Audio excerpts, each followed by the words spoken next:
Eee, alhamdulillah alhamdulillahilladzi bi ni'matihi tatimmus shalihat, hamdan katsiran thayyiban mubarakan fihi kama yuhibbu rabbuna wa yarda.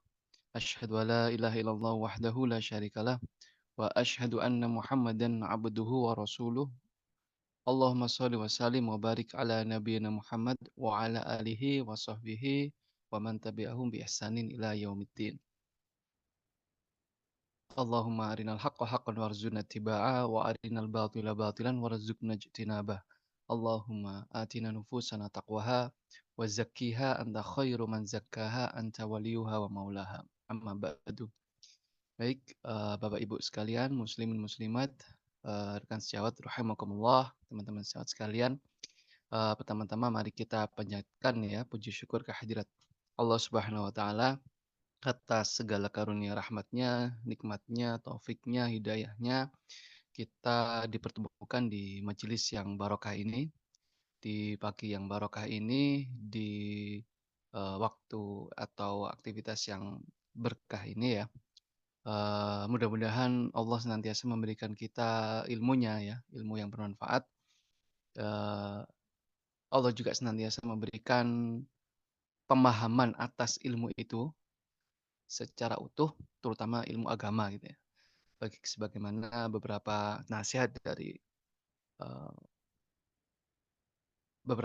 ya nasihat dari guru-guru kita, bahwasanya seorang hamba itu ketika dikehendaki kebaikan oleh Allah SWT, maka orang tersebut akan yufaqihu fiddin ya, akan dipahamkan terkait tentang agamanya. Mulai ajarannya, mulai syariatnya, pemahamannya, sampai ke tataran aplikasi. Dan mudah-mudahan dengan kita berupaya untuk, belajar bersama-sama di sini, eee, sharing tentang informasi terkait sirah pada pagi hari ini, Allah memberikan pemahaman yang tepat ya, pemahaman yang benar, terutama bab-bab yang kadangkala masih, rentan akan distorsi informasi tentang sejarah, tentang kisah, dan lain sebagainya.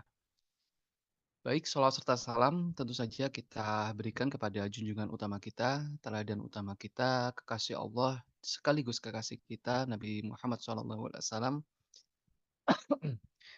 Berikut segenap para keluarga, sahabatnya, dan semua pengikutnya ya. Baik, Bapak Ibu rahimakumullah, muslimin muslimat yang dirahmati Allah SWT, kita atau saya ini ya mendapatkan amanah untuk menceritakan, mengkisahkan tentang suatu fase peristiwa yang cukup, ini ya, cukup menentukanlah dalam fase sejarah, umat Islam. Setelah era Rasulullah berlanjut ke Khulafaur Rasyidin, di mana membahas peristiwa pembunuhan Utsman ini memang harus benar-benar dari awal harus utuh gitu ya. Tentu saja utuh di sini tidak hanya lengkap, tidak hanya valid, tapi juga ia bersumber dari sumber yang, nggak sembarangan gitu. Mengapa Utsman ini sampai bisa terbunuh, apa sih penyebabnya gitu ya.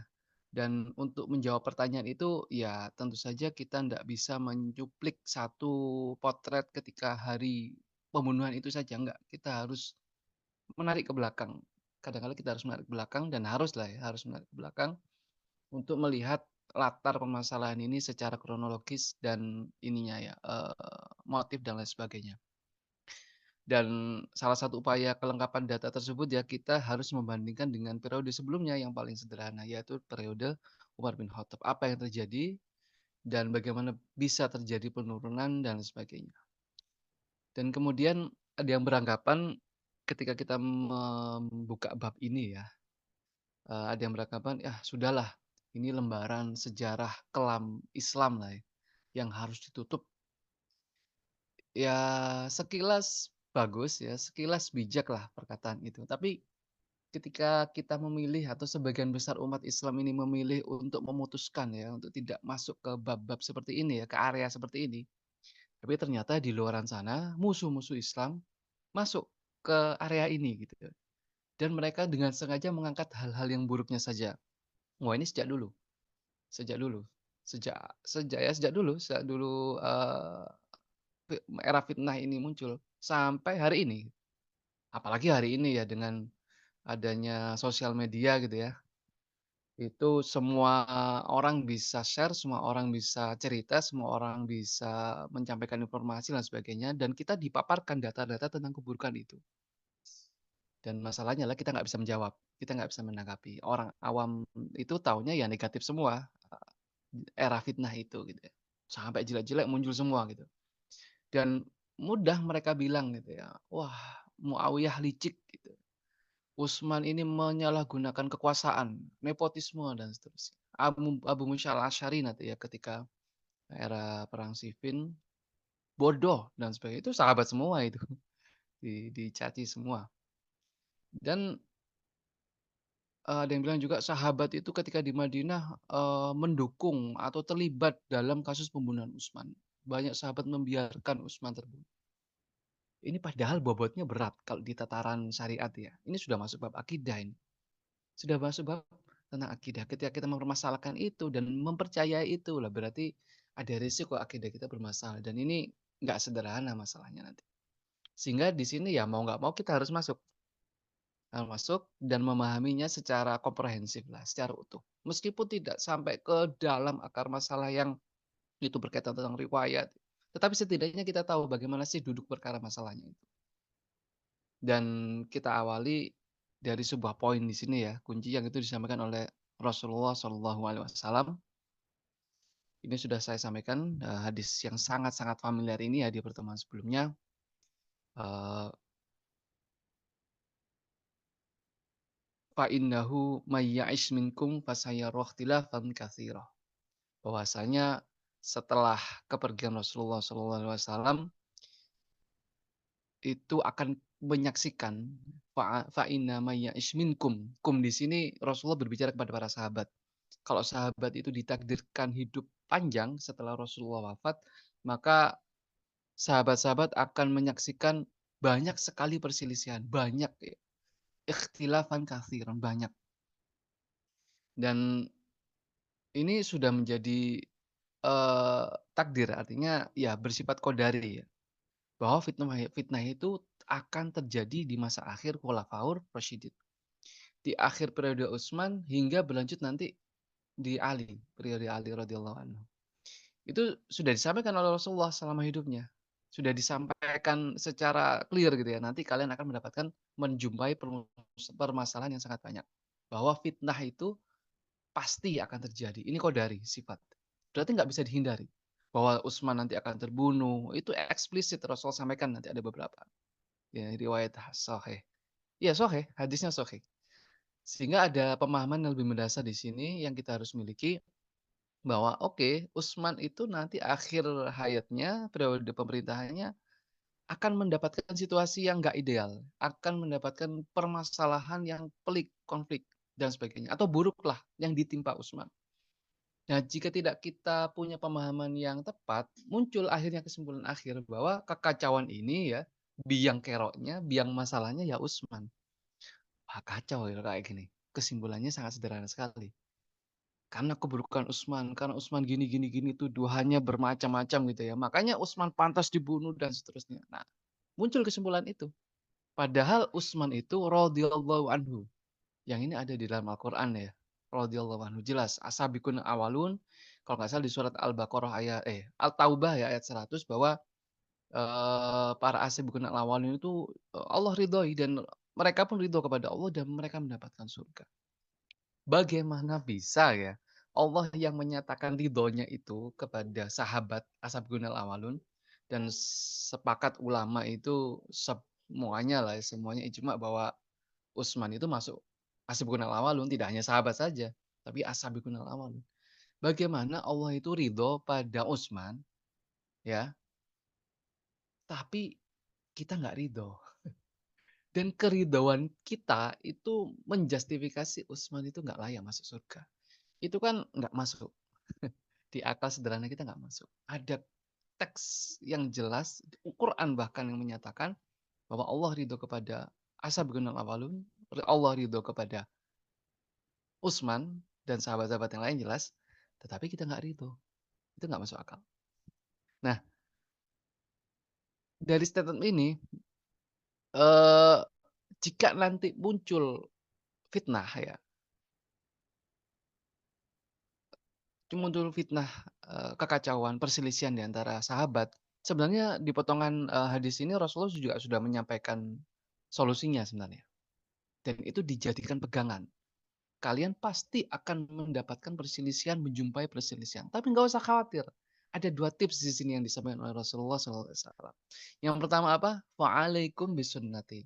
Kalian harus mengikuti sunnahku, mengikuti prinsip-prinsip syariat Islam yang disempurnakan olehku nanti. Satu, tentu saja dari Allah SWT, ya sunnahnya Rasulullah. Tapi itu tidak cukup. Di sini bukan berarti Rasulullah nggak sempurna, ya enggak. Rasulullah sudah clear semua menyampaikan seluruh ajaran Islam, sudah tidak ada yang harus ditambahi, tapi juga juga tidak ada yang harus dikurangi, semuanya sudah sempurna diberikan dari Allah SWT. Tetapi dalam tatanan aplikasi itu belum semuanya teraplikasikan dalam ranah, kehidupan Rasulullah SAW, dan itu banyak. Salah satunya ini bab tentang perselisihan. Selain berpegang teguh kepada Rasulullah SAW, itu nggak cukup, juga harus berpegang teguh kepada bisunnati wa sunnatil khulafa'ir rasyidin al-mahdiyyin. Harus berpegang teguh pada sunnahnya Abu Bakar, sunnahnya Umar, sunnahnya Utsman, dan sunnahnya Ali bin Abi Thalib radhiyallahu anhum ajma'in. Itu clear, jelas di sini. Makanya kita harus paham, apa sih kebijakan Utsman? Itu kita jadikan pegangan. Apa sih yang dikerjakan Utsman? Itu yang kita jadikan pegangan. Apa yang dikerjakan oleh Ali? Itu yang jadikan patokan. Dan seterusnya dan seterusnya. Kita jadikan guideline lah bahasa kita hari ini. Untuk menyelesaikan masalah itu semua. Hadis selanjutnya. Ini riwayat Abdullah bin Umar radhiyallahu anhu. Rasulullah menyampaikan kabar tentang fitnah yang terjadi di masa depan. Seseorang, nah ini jadi situasinya itu ada majelis Rasulullah dengan para sahabat, ada Abdullah bin Umar di situ. Nah, di majelis itu Rasulullah mengatakan akan ada kabar fitnah yang terjadi di masa akan datang. Kemudian ada orang yang berjalan di luar majelis itu, di kejauhan. Nah, Rasulullah langsung berkata, "Yuqtalu fiha hadzal muqanna'u yauma idzin madluman." Orang yang menutup badannya, jadi orang itu berjalan bawa kerupuk gitu ya barangkali ya, dengan kain, itu Rasulullah langsung bilang, itu akan terbunuh secara madluman, secara zalim. Ini Abdullah bin Umar penasaran dong, siapa orang itu? Ini Abdullah bin Umar itu adalah sosok sahabat yang curiosity-nya itu sangat tinggi lah, sangat besar lah. Ingin tahunya luar biasa.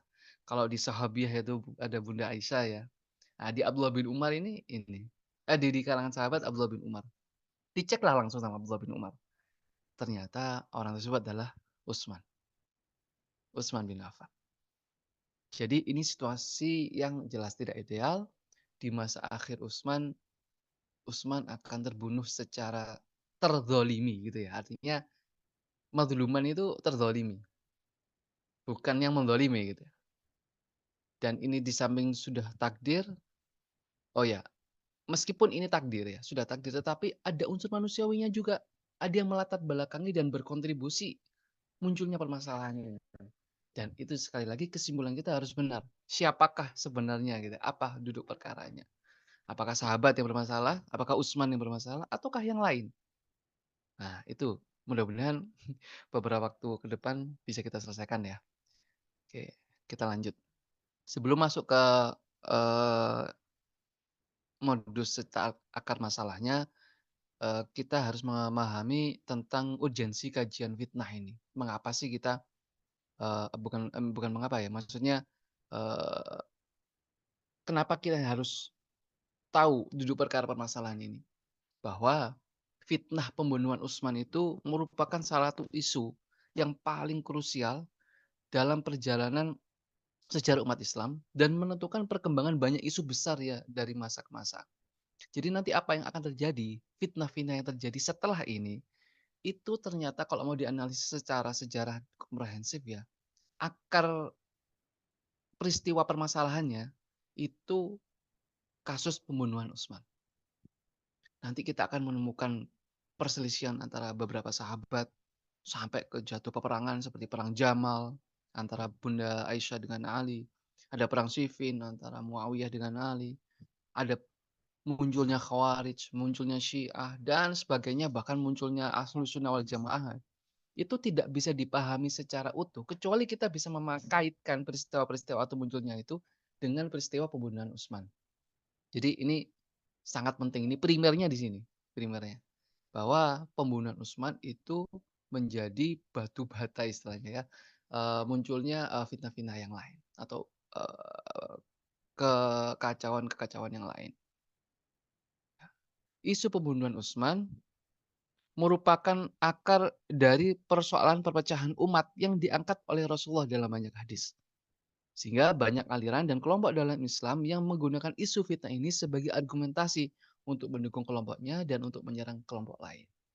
Jadi saking pentingnya ya, karena kalau kita bisa memahami duduk perkara permasalahan ini, pembunuhan Utsman, kita tahu bahwa konten-konten yang nanti akan dimunculkan di permukaan oleh musuh-musuh Islam itu kita tahu, dasarnya mana dan mengarah ke, penyerangan seperti apa itu kita sudah paham, karena kita tahu duduk perkaranya sejak awal. Oke, kita masuk ke akar masalah fitnah. Ini kita belum masuk ke pembunuhannya ya, ke kronologis pembunuhannya. Mengapa masalah fitnah ini muncul? Mengapa kok munculnya di akhir periode Utsman?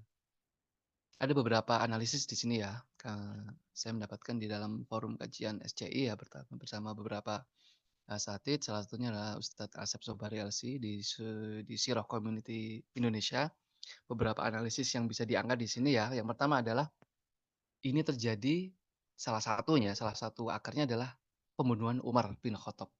Loh, kenapa dengan Umar? Ya, karena Rasulullah SAW pernah berkata bahwa Umar itu adalah pintu yang menghalangi umat dari badai fitnah.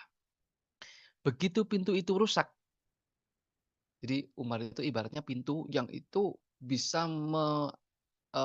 melindungi atau apa, ibarat kata menjaga umat agar tidak terjadi fitnah. Nah, ketika pintu ini rusak, otomatis nggak bisa dibetulin lagi kan, nggak bisa ditutup lagi, maka terjadilah, fitnah itu. Masuk fitnah itu berdatangan silih berganti. Ini analisisnya pun juga, sangat, logis sekali karena yang pertama, karakter Umar itu sangat kuat. Umar itu sangat tegas, wibawanya itu luar biasa ini. Ini penting ya karena, musuh-musuh Islam itu pasti nganalisis, ini nggak mungkin kita, eee, melawan, meng-counter Umar dari berbagai sisi, nggak bisa. Dari sisi militer nggak bisa dan sebagainya juga nggak bisa. Jadi ini menjadi salah satu faktor mengapa Umar di fase Umar itu sangat kuat sekali. Sampai di tataran perluasan wilayah ya Romawi sama Persia sampai tutup buku gitu ya secara peradaban. Nah, kemudian di zaman Umar itu sahabat masih banyak. Ini sudah sedikit kita singgung dulu. Sahabat masih banyak di zaman Umar. Tabi'in mulai muncul, generasi selanjutnya ya. Sedangkan di era Utsman, itu sahabat senior sudah mulai pensiun. Beberapa sudah ada yang wafat. Beberapa sudah ada yang wafat. Sedangkan tabi'in yang mulai muncul ini, beberapa sudah mulai menggantikan posisi-posisi seniornya. Posisinya, sahabat itu sudah mulai digantikan. Dan latar belakang tabi'in ini ya beragam. Mereka memiliki latar belakang sosial, pendidikan, pemahamannya juga beragam dan ini menjadi masalah tersendiri. Dan wilayah bukan berarti, ini ya, tabiin di sini buruk, enggak. Kita mau berbicaranya secara ini ya, bukan secara personal, tapi secara kolektivitas masyarakat. Tabiin kan mereka yang berjumpa dengan sahabat, itu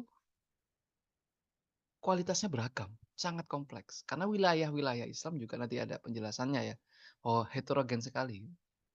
Wilayah Islam yang semakin luas, kemudian yang masuk Islam banyak, kemudian ya itu, membawa masalah yang lebih kompleks. Sahabat yang sebagai rujukan untuk memecahkan masalah sudah mulai berkurang. Wah ini nggak mudah. Untuk menuju Islam yang sangat ideal sebagaimana periode sebelumnya itu nggak mudah. Yang kedua ini, maaf. Yang kedua adalah perubahan basis masyarakat ya, seperti saya katakan tadi, ini bukan pergeseran atau penurunan kapasitas personal ya, atau apabila atau mungkin kapasitas sahabat yang menurun, enggak. tapi basis masyarakatnya tadi, itu sudah sangat heterogen. Mereka punya latar belakang yang banyak berbeda ya, sosial, ekonomi, pendidikan, bahkan, eee, peradabannya pun juga berbeda. Contohnya nanti yang diangkat di sini adalah peradaban Persia. Yang ketiga, nah ini, yang mungkin beberapa dari kita, belum familiar ya. Muncul tren baru pada saat itu, di era Utsman. Apa? Muncul tren baru yang mereka menamakan sebagai Al-Qurra. Sebenarnya Qurra ini atau Al-Qurra ini bukan istilah baru sebenarnya. Karena Al-Qurra ini dinisbatkan atau pernah muncul ketika era Nabi, era, Rasulullah SAW di Madinah, itu ada sekelompok sahabat Ansor yang menyebut mereka dirinya sebagai Qurra. Mengapa? Karena memang mereka sudah dari awal menisbatkan dirinya untuk berkhidmat kepada Rasulullah SAW. Qurra waktu era Nabi itu orang sahabat-sahabat yang sengaja nempel sama Rasulullah, ngaji terus sepanjang saat, sepanjang hari bersama Rasulullah.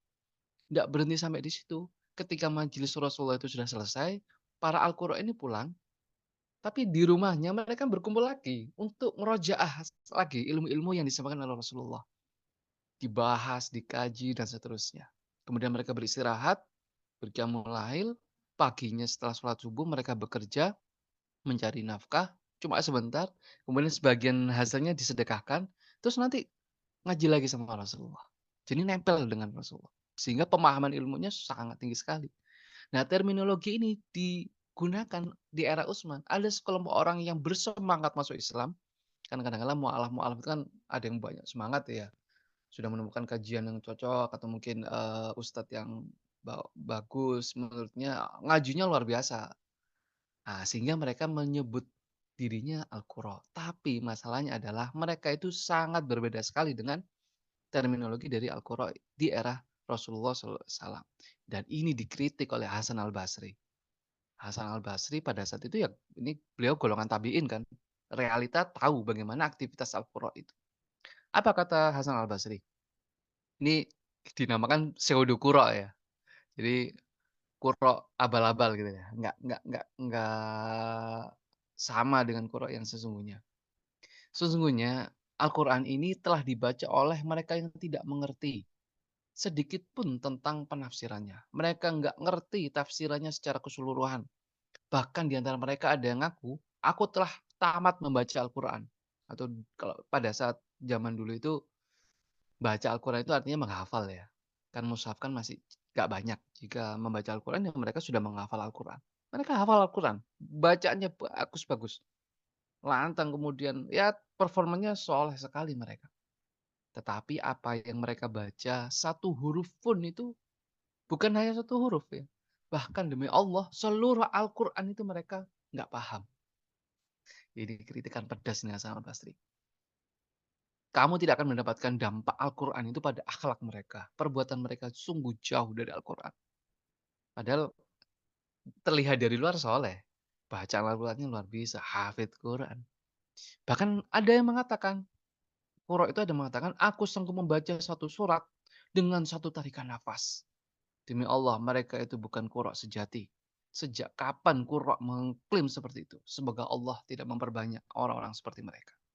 Wah, ini kritikan pedas dari Hasan Al-Basri. Nah, nanti kaitannya apa pseudo dengan akar masalah fitnah? Berkaitannya tentang perlawanan. Kenapa? Eee, Nanti pseudo itu mereka akan dimanfaatkan oleh musuh-musuh Islam.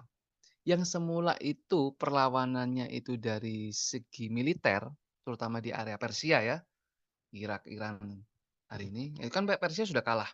Kalah militer, itu perlawanannya meredup secara tiba-tiba setelah kematian, Kisrahnya yang terakhir. Yazdajrid. Kematiannya secara misterius, itu ada sejarah sendiri, tapi setelah kematian Kisrah Persia yang terakhir ini, berubah drastis. Hampir tidak ada perlawanan secara fisik di paruh kedua pemerintahan Utsman. Nggak ada perlawanan. Nah, perlawanannya berubah dari militer, fisik, menuju ke sosial dan pendidikan. Muncullah yang namanya gerakan Sabaiyah. Gerakan Sabaiyah ini adalah musuh-musuh Islam yang kalah secara militer itu tidak berhenti melawan. Tetap mereka melakukan perlawanan, tetapi menggunakan pendekatan yang baru. Pendekatan budaya, pendekatan sosial, pendekatan, pendidikan. Nah, inilah gerakan pemberontakan itu, gerakan Sabaiyah. Jadi gerakan Sabaiyah ini di literatur banyak diangkat.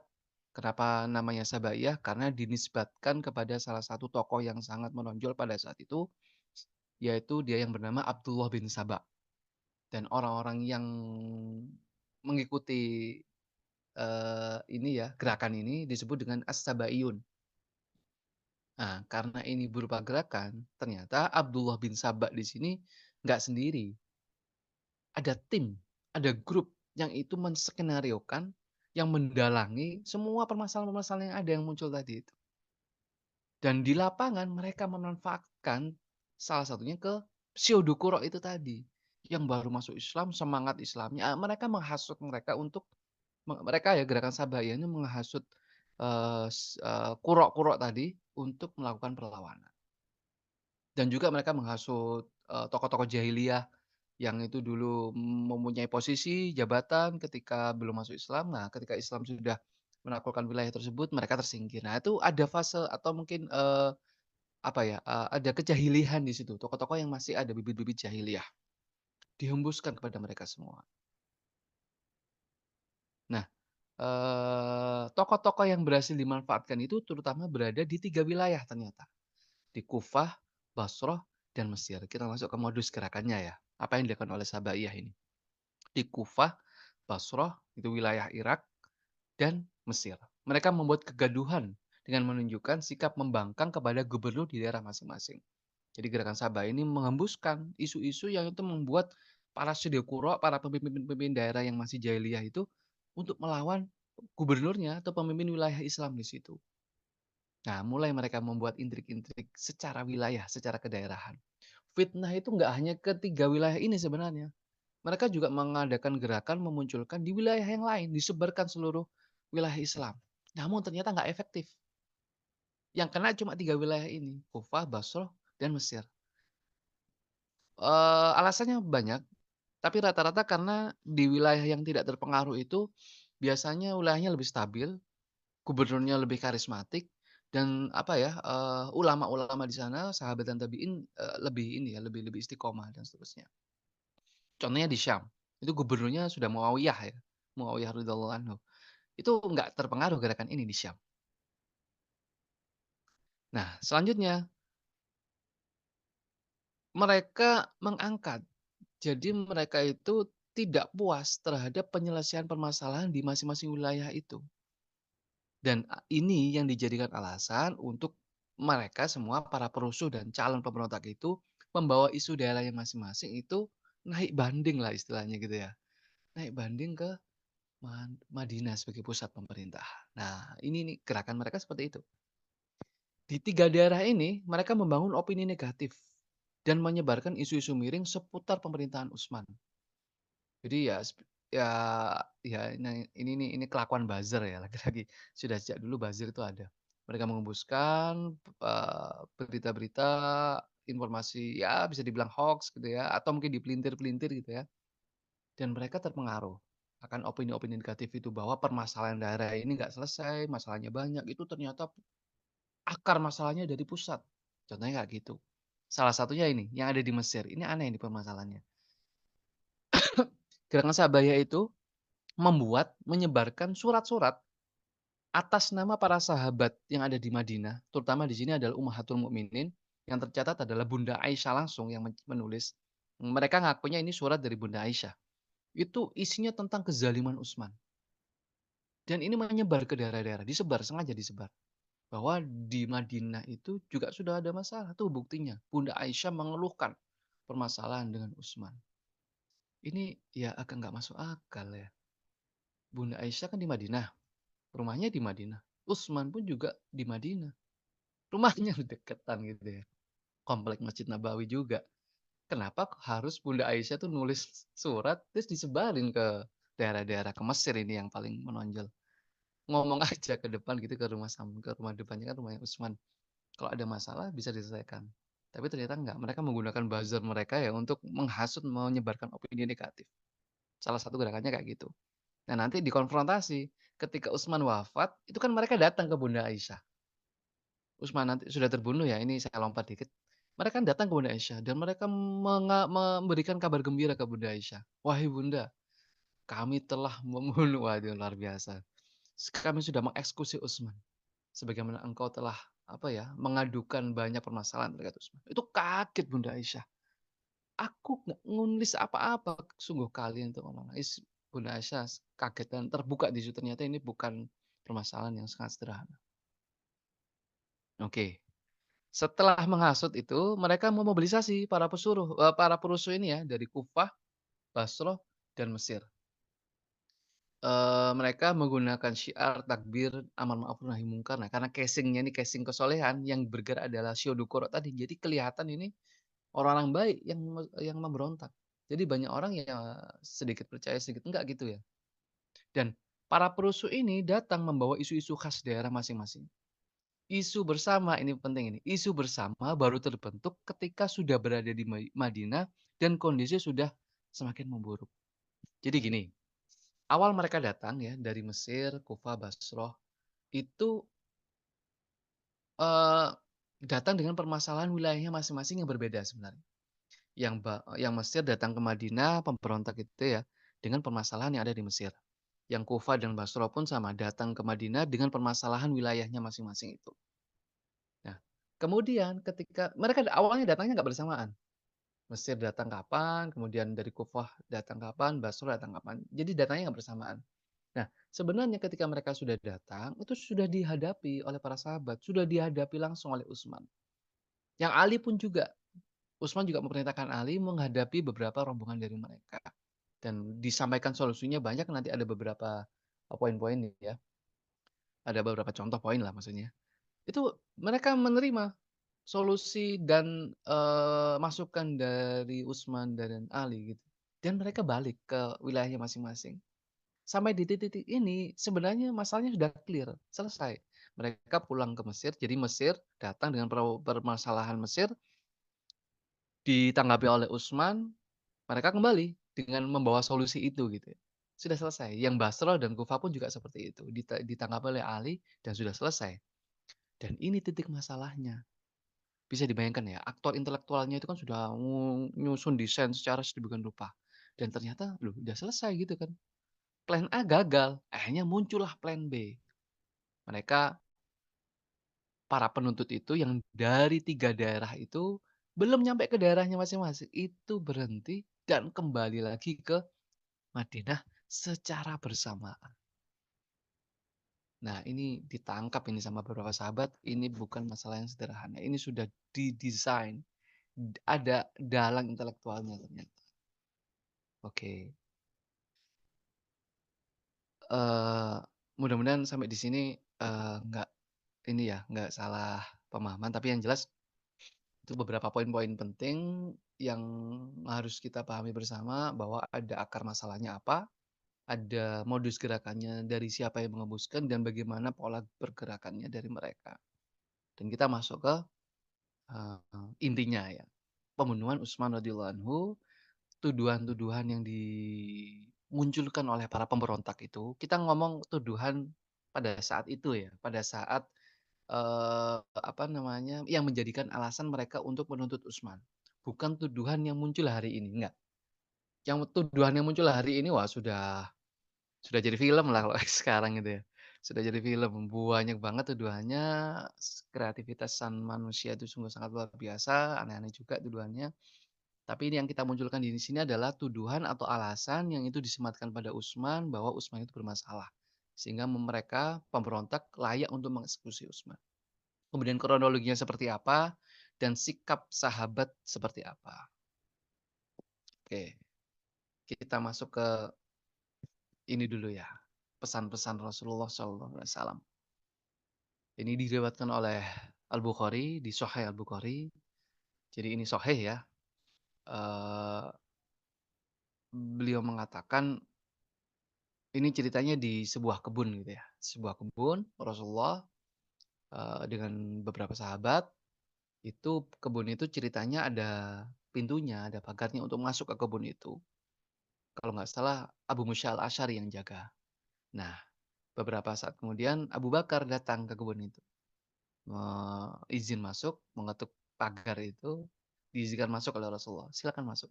Umar pun datang, "Silakan masuk." Dan lalu disusul sama Utsman. Utsman izin masuk. Nah, di sini Rasulullah mengeluarkan statement, "I'dzan lahu wa basyirhu bil jannah." Izinkan Utsman masuk dan kabarkan kepadanya bahwa dia akan masuk surga.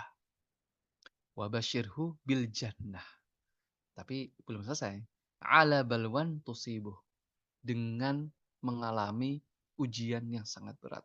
Masuk surganya itu setelah Utsman mengalami peristiwa yang sangat berat. Jelas ya di sini. Yang menjadi biang masalah itu bukan Utsman. Loh kok bisa? Lah ini. Wabasyirhu fil jannah. Utsman masuk surga. Bagaimana mungkin biang kerok masalah itu rewardnya surga? Itu kan jauh di nalar ya. Di luar nalar ya. Orang yang melakukan penyelewengan, orang yang nepotisme, melakukan tindak kejahatan, menggelapkan keuangan, macam-macam lah tuduhannya. Itu bagaimana mungkin bisyarahnya itu masuk surga? Itu nggak mungkin. Nggak nyambung. Seharusnya orang jahat dengan modus kejahatan yang seperti itu, ya ganjarannya neraka dong. Seharusnya neraka. Kenapa kok di sini Rasulullah dengan clear wabasyirhu bil jannah. Ya. Gimana agar menjadi logis? Ya, yang logis itu kekacauan. Kekacauannya kan pasti terjadi. Utsman pasti terbunuh. Nah, kekacauan yang terjadi, yang membuat Utsman terbunuh itu, yang menjadi masalah adalah yang membuat kekacauan. Jadi posisi Utsman bukan yang menzalimi, tapi posisi Utsman adalah yang terzalimi. Ini baru logis. Ini baru logis. Hadis selanjutnya, riwayat Tirmizi. Ada di Sunan Tirmizi. Ini kelihatannya spesifik ini. Ini yang dipegang teguh oleh Utsman nanti sampai akhir hayatnya. Rasulullah SAW langsung statementnya kepada Utsman. Ya Utsman, innahu la'alallahu yuqammisuka qamisan. Barangkali Allah akan memakaikan gamis kepadamu. Ini ditakwilkan gamis di sini bukan gamis makna denotasi ya, konotasi. Tapi ya makna konotasi artinya gamis di sini adalah kemuliaan, kekuasaan, pemerintahan dan seterusnya ya. Barangkali Allah akan memakaikan gamis kepadamu dan betul, Utsman tidak pernah meminta kekuasaan. Apa yang diterima Utsman, diamanahkan Utsman sebagai seorang khalifah itu berdasarkan musyawarah. Berdasarkan musyawarah. Dan musyawarahnya oleh orang-orang top of the topnya sahabat pada saat itu. Ada 6 orang kan bersyura. Uh, saya flashback ya, pemilihan Utsman itu kan ada 6 atau 7, 7. 6 sahabat senior sama satu sahabat junior. 6 itu ada Utsman, Ali, kemudian Abdurrahman bin Auf, ada Tolha bin Ubaidillah, Zubair bin Awan, dan Sa'ad bin Abi Waqqas. Plus Umar menunjuk anaknya, Abdullah bin Umar. Dengan pesan, 6 orang sahabat itu layak untuk memilih dan layak untuk dipilih. Sedangkan anaknya Umar, Abdullah bin Umar yang masuk ke dalam majelis syura itu layak untuk memilih tapi tidak untuk dipilih. Jadi calonnya 6. Dari 6 calon ini mengkerucut, mereka musyawarah nih, mengkerucut Utsman dan Ali yang jadi kandidatnya. Di situ Abdurrahman bin Auf berinisiatif menggalang suara, bukan pemungutan suara ya, menggalang suara siapa ini yang cocok menjadi Utsman dengan mempertimbangkan masukan dari tokoh-tokoh sahabat di Madinah. Dan mayoritas semua orang di Madinah, tokoh-tokohnya ya, sahabat-sahabat di Madinah, mayoritas memilih Utsman. Dan ada Abdurrahman bin Auf membaiat Utsman langsung pada saat itu. Jadi Utsman tidak pernah meminta kekuasaan. Tapi di sini ada pesan dari Rasulullah. Fa in araduka ala khal'ihi fala takhla'hu lahum. Wahai Utsman, kalau Allah memakaikan gamis kepadamu dan ketika itu mereka menuntutmu agar melepaskannya. Jadi ada orang lain ya, mereka yang ingin menuntut untuk melepaskan kekuasaan, kemuliaan dari Utsman, apa kata Rasulullah? "Fala takhla'hu lahum." Jangan pernah lepaskan tuntutan mereka itu.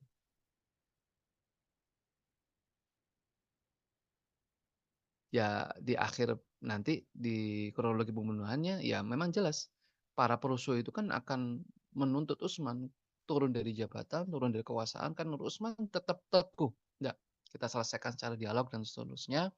Dan pada saat itu, akhirnya terjadi pembunuhan. Jadi ini pesan spesifik bahwa Rasulullah memberikan nasihat kepada Utsman kalau nanti ada segelintir orang, sekali lagi ya, segelintir, bukan mayoritas yang protes itu, cuma segelintir orang dan cuma dari 3 daerah ya, Basrah, Kufah, Mesir, itu jumlahnya cuma ratusan. Yang menuntut itu cuma ratusan dibandingkan dengan seluruh wilayah Islam yang sangat luas. Itu nggak sebanding ya, dan yang protes cuma ratusan aja. Tidak representatif bahwa permasalahan Utsman itu apa namanya, tidak representatif bahwa Utsman itu menjadi biang kerok permasalahan negeri Islam seluas itu. Tidak logis lagi. Oke, masih Rasulullah yang memberikan nasihat, "Innaka satubla ba'di fala tuqatilan." Sesungguhnya engkau Utsman, ini juga spesifik ya, akan ditimpa ujian yang berat setelah kepergianku. Maka fala tuqatilan. Wah, ini pesannya sangat mendalam ini. Apa pesannya Rasulullah? Bahwa mereka-mereka itu yang mengujimu nanti dalam pemerintahan, sekali lagi camkan baik-baik ini ya. Fala tuqatilan. Jangan pernah memerangi mereka. Jangan pernah melawan, menghadapi mereka. Nah, kalau ditanya ujian berat itu kapan? Ya, kalau kita melihat sejarahnya Utsman, ujian beratnya ya di masa akhir hidup beliau. Iya kan? Kalau kita melihat sejarah Utsman kan kapan ujian Utsman itu paling berat? Fase kehidupan mana? Apakah fase kehidupan Abu Bakar? Enggak tuh. Terus Umar juga nggak ada peristiwa apa-apa gitu ya terkait tentang Utsman ya. Eranya Rasulullah apalagi, Utsman itu kan ya kemarin saya bilang sejahtera terus gitu ya. Di Mekah sudah sejahtera, hijrah ke Madinah juga sejahtera, nggak ada masalah apa-apa gitu ya. Sedekah terus, kemudian dapat kemuliaan mendapatkan istri anak dari Rasulullah 2 kali lagi. Itu kan mulia semua, nggak apa ujian beratnya. Ternyata ya kalau dianalisis ya ujian beratnya Utsman ya di akhir masalah ini, di akhir, menjelang kematian beliau gitu ya. Pem kep apa, menjelang terbunuhnya beliau, itu ujian beratnya. Sehingga ketika Utsman sudah merasakan ini ujian yang berat dan dulu Rasulullah SAW itu memberikan pesan kepadaku untuk tidak memerangi mereka yang, menuntut gitu ya. Jadi kita nanti dapati ya Utsman tidak melakukan perlawanan apapun. Utsman melarang untuk menggunakan pendekatan kekerasan melawan para pemberontak tadi. Nah, di sini kita mulai, mendapatkan sebuah jawaban, mengapa kok tidak ada sahabat yang melakukan perlawanan kepada para perusuh itu? Kok seakan-akan sahabat itu diam gitu ya, dibiarin rumahnya Utsman dikepung, mulai diintimidasi juga Utsman, itu sahabat kok seakan-akan diam, sehingga ada kesimpulan, oh sahabat ternyata membiarkan dan menyetujui pemberontakan itu. Nah, kesimpulannya di situ. Nah, jawabannya kan ini, karena apa? Karena berkali-kali Utsman untuk memberikan ini ya, Utsman itu melarang para sahabat untuk melakukan perlawanan. Sahabat sudah request, "Ini siap," nanti ada ininya ya, ada beberapa contohnya ya. Karena Utsman itu melarang, ya sudah, sahabat tidak bisa apa-apa. Ini luar biasa. Jadi bukan berarti sahabat diam, enggak. Karena Utsman melarang. Udah itu jawabannya. Kenapa Utsman melarang? Ya ini, pesan dari Rasulullah. Ya ada sih analisis, maslahat mudarat sebenarnya juga ada. Bahwa kalau Utsman benar-benar memberikan perlawanan, itu akan jauh lebih rumit. Permasalahannya jauh nanti lebih kompleks, ke wilayah lain melihatnya ya, ya ini yang menjadi tujuan mereka itu ya, ada peperangan di Madinah. Nah ini, ketika Utsman sedang dikepung. Nanti kan ceritanya Utsman dikepung sama pemberontak itu berhari-hari ya, sebulan kalau nggak salah. Itu sempat menasehati Utsman kepada para pemberontak itu. Inna Rasulullah sallallahu alaihi wasallam qad ahida ilayya ahdan fa ana sabirun alaih. Sesungguhnya Rasulullah telah berpesan kepadaku, aku akan terus sabar menjalaninya. Aku memilih pendekatan sabar gitu ya, tidak melakukan perlawanan. Karena Rasulullah berpesan kepadaku seperti itu. Gitu ceritanya. Jadi bisa dipahami ya, mengapa sahabat kok cenderung kita ngelihatnya secara kasat mata nggak ada perlawanan. Kok diem aja para sahabat? Ternyata jawabannya ini.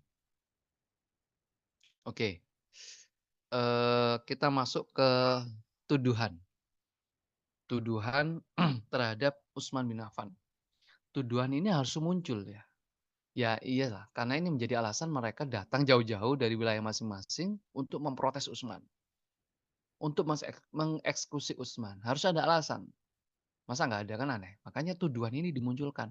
Nah, awalnya mereka itu menuduh Utsman, jadi, eee, tuduhan awalnya itu adalah Utsman ingin membunuh. Eee, jadi gini ceritanya ya, kan mereka datang dari wilayah masing-masing. Kemudian sudah disolusikan secara kedaerahan. Utsman mensolusikan masalah Mesir, tadi sudah ya, Ali juga mensolusikan masalah Kufah dan Basrah. Mereka kembali. Nah, di tengah jalan mereka mendapatkan pesan bahwa mereka akan dibunuh. Makanya mereka balik. Nah, itu alasan dijadikan menjadi alasan bersama nanti. Ternyata muncul isu-isu lain yang berkembang dan itu dijadikan alasan untuk menurunkan Utsman. Jadi nanti ada. Nah, nanti yang insya Allah akan kami paparkan di sini, tuduhan itu adalah tuduhan-tuduhan yang disampaikan oleh pemberontak pada saat itu loh. Pada saat hari H, hari-hari hari-hari terakhir kekacauan itu. Yang muncul apa saja sih tuduhan mereka? Nah, uniknya hari ini ada isu-isu yang muncul berkembang tuduhannya lebih banyak dan itu dianggap sebagai kepokokan Utsman yang layak menjadi alasan Utsman itu, diturunkan bahkan layak untuk dibunuh. Tetapi usulan itu, tuduhan itu yang muncul hari ini kebanyakan nggak ada di list usulannya pemberontak pada saat itu. Mudah-mudahan paham ya. Contohnya apa? Contohnya adalah Utsman yang paling gampang ya, Utsman nepotisme.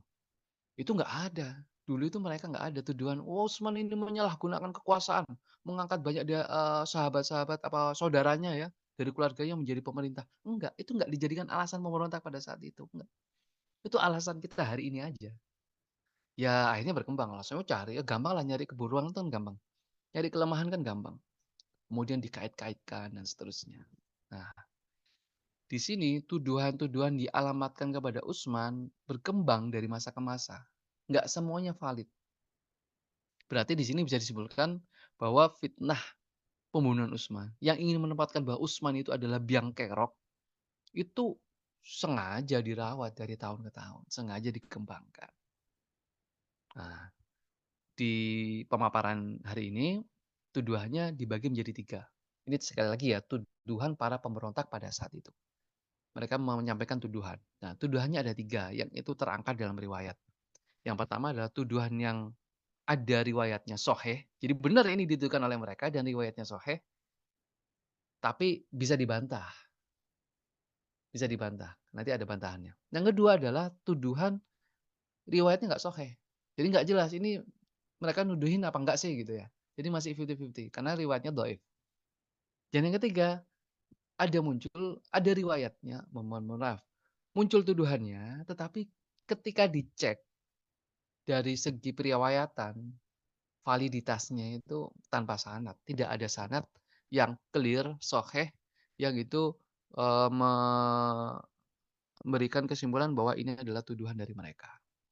Nah, oke, kita masuk ke yang tuduhan terhadap Utsman dari sumber yang sahih. Berarti ini jelas mereka tuduhkan. Ya, yang ada 5 poin ini. Yang pertama adalah Utsman tidak ikut perang Badar. Utsman tidak ikut perang Badar. Jadi alasan ini menjadikan mereka untuk menuntut Utsman. Jadi nggak layak orang yang nggak ikut perang Badar itu nggak layak jadi pemimpin. Wah, sebenarnya standarnya tinggi sih, tapi ngawur. Ada panahannya nanti. Yang kedua, Utsman melarikan diri dari perang Uhud. Sama ini, kayak yang pertama. Yang satu nggak ikut perang Badar, kita jadikan alasan. Yang kedua, mereka, alasannya adalah Utsman lari dari perang Uhud. Yang ketiga, Utsman tidak ikut Baiatur Ridwan atau perjanjian Hudaibiyah. Karena baiat ini sangat penting, sangat genting pada saat itu sehingga, menjadikan sahabat yang ikut baiat Ridwan ini sahabat beneran ya. Sedangkan Utsman nggak ikut. Yang keempat, Utsman membuat lahan konservasi. Jadi yang disebut dengan hima ya pada situ. Jadi membuat lahan-lahan itu tidak boleh diakses oleh publik, tidak boleh diakses oleh orang-orang, tapi itu milik negara dan itu dibuat konservasi. Oh, itu diprotes sama masyarakat. Yang kelima, Al-Qur'an ini, Utsman menghimpun Al-Qur'an, yang itu tidak dilakukan oleh Rasulullah dan seterusnya gitu. Menghimpun mushaf Utsman, ini sebenarnya juga gampang sih kalau yang terakhir ini pantahannya. Oke, coba kita sedikit bahas bantahannya ya.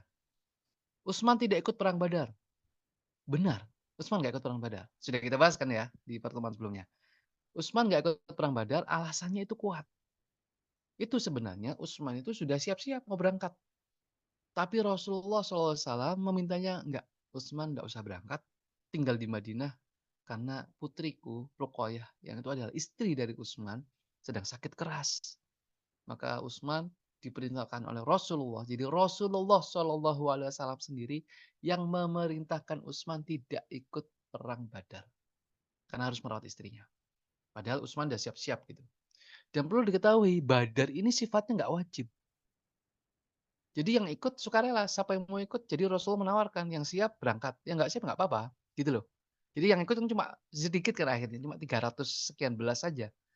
Beda dengan nanti perang Tabuk ketika melawan Romawi. Wah, itu wajib, wajib. Maka yang nggak ikut malah dapat predikat munafik. Ada muslimin yang nggak ikut juga, salah satunya Ka'ab bin Malik, itu dihukum karena nggak ikut perang Tabuk. Nah, beda dengan perang Badar. Perang Badar sifatnya sukarela. Tapi yang ikut benar-benar memiliki izah yang luar biasa kan. Utsman pun disematkan menjadi ahli Badar pada akhirnya. Karena Rasulullah memberikan harta rampasan perang itu kepada seluruh yang ikut perang Badar. Utsman dapat. Utsman dapat. Jadi ya Utsman tergolong ya ulama sepakat sebenarnya Utsman itu adalah ahli Badar. Jadi terbantahkan di sini. Jadi alasan mereka tidak tidak punya apa ya, ya ada riwayatnya benar mereka menjadikan memunculkan alasan ini tetapi ternyata nggak valid, dibantah. Nggak mungkin ini, masa ini dijadikan Utsman menjadi celaan gitu, nggak ikut perang Badar. Yang nggak ikut perang Badar itu banyak. Yang kedua, melarikan diri dari perang Uhud. Benar, Utsman itu termasuk yang lari dari perang Uhud bersama sejumlah sahabat lain.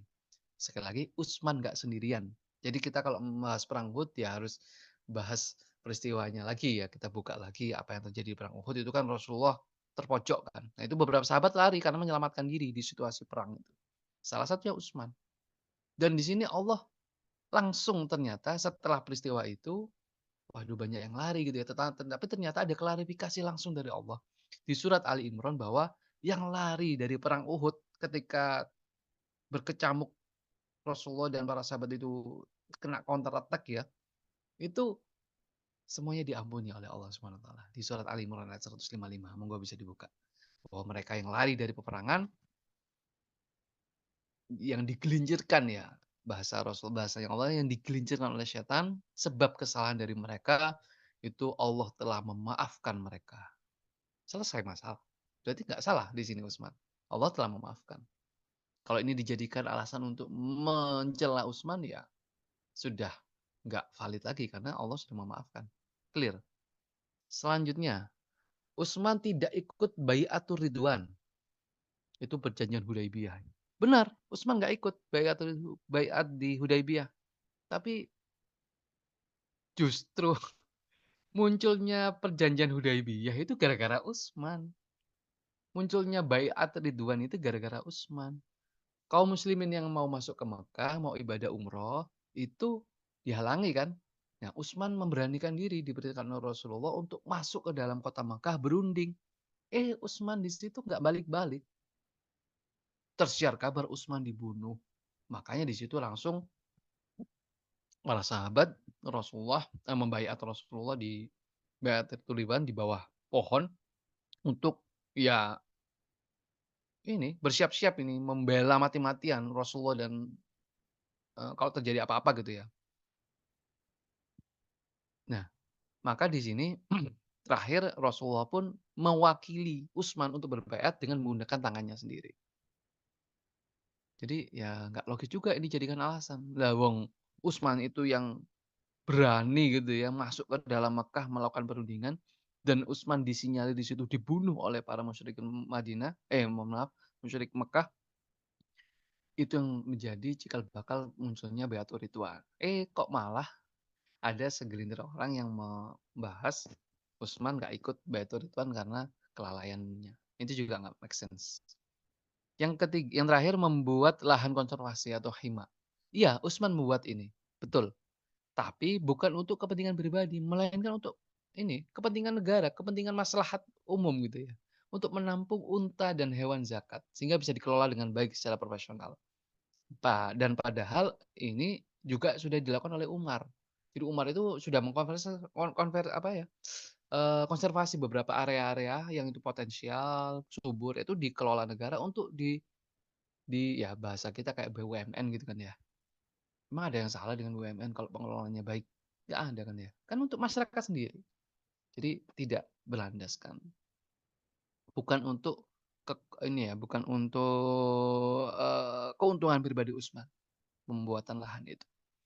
Nah yang terakhir tadi apa, pembuatan mushaf itu bahasanya sendiri panjang, tapi kan jelas kan ini bukan idenya Utsman, pembuatan mushaf. Sejak Abu Bakar, sejak Umar sudah memproduksi, nah kemudian apa istilahnya ya, divalidasi gitu lah istilahnya, biar itu tidak terlalu banyak, perbedaan yang mencolok, divalidasi oleh Utsman bin Affan agar bisa, digunakan di wilayah Islam yang sangat luas. Justru berjasa sekali Utsman ini dengan pembuatan Al-Qur'an, mushafnya Utsmani, tidak ada salah penafsiran dan seterusnya. Oke, itu ya. Sekarang sumber yang tidak sahih.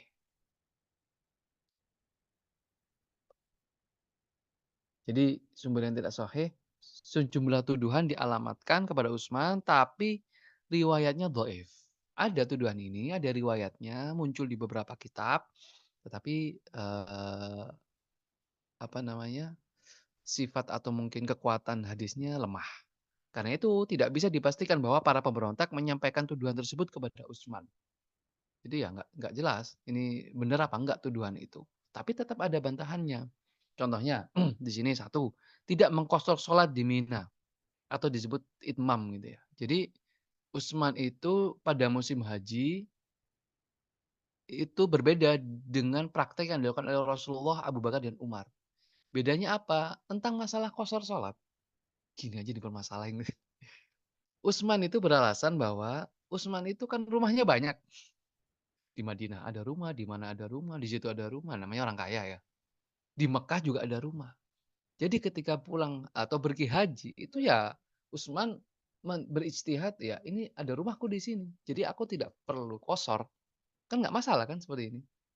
Tetapi ternyata ini dijadikan alasan untuk mencela Utsman bahkan. Kan aneh, kan aneh. Jadi, eee, Utsman beralasan bahwa dia telah berkeluarga di Mekah, ya punya rumah di Mekah sehingga mengambil hukum mukim, sebagaimana itu hadis Rasulullah tentang masalah tersebut. Ya ada riwayatnya ya, tapi itu, dhaif. Kemudian memukul Ammar bin Yasir, gara-gara memukul gara-gara memukul masa eksekusinya dibunuh, kan nggak masuk akal. Tapi ternyata memang bantahannya, ya nggak ada riwayat, Utsman tidak pernah memukul Ammar bin Yasir, ataupun kalau ada riwayatnya bobotnya dhaif sekali, dhaif lah. Nah, selanjutnya yang terakhir adalah masyhur tanpa sanad. Jadi sumbernya ada, muncul, mohon maaf, muncul tuduhannya itu ada, yang mereka munculkan, tetapi ketika dilayak sanadnya, dilacak ininya, riwayatnya itu, nggak ada sumber yang bisa dipercaya. Sebentar, saya lupa mencantumkan di slide kalau tidak salah. Jadi tuduhannya masyhur, yes, mohon maaf saya lupa. Saya bacakan aja, tuduhannya itu masyhur tapi tanpa sanad. Banyak, ada 4 saya tulis di situ. Sekali lagi saya mohon maaf ya, saya lupa mencantumkan. Yang pertama, tidak melaksanakan hukum hudud terhadap Ubaidillah bin Umar. Itu salah satu contoh. Ada tuduhan mereka, tidak ada hukum hudud terhadap salah satu, sahabat. Itu tidak ada riwayatnya. Riwayatnya malah 700 tahun setelahnya baru muncul itu riwayatnya. Nggak valid. Kemudian ini masyhur ya, artinya, tuduhannya nyampe ke banyak orang tetapi nggak ada sanadnya. Yang kedua adalah Utsman menghilangkan cincinnya Rasulullah. Ngilangin cincin dijadikan alasan untuk harus dieksekusi, dibunuh, kan nggak make sense. Kalau ngilang cincin ya produksi lagi kan nggak masalah. Cincinnya Rasul sebagai stempel negara itu kan setiap khalifah memiliki.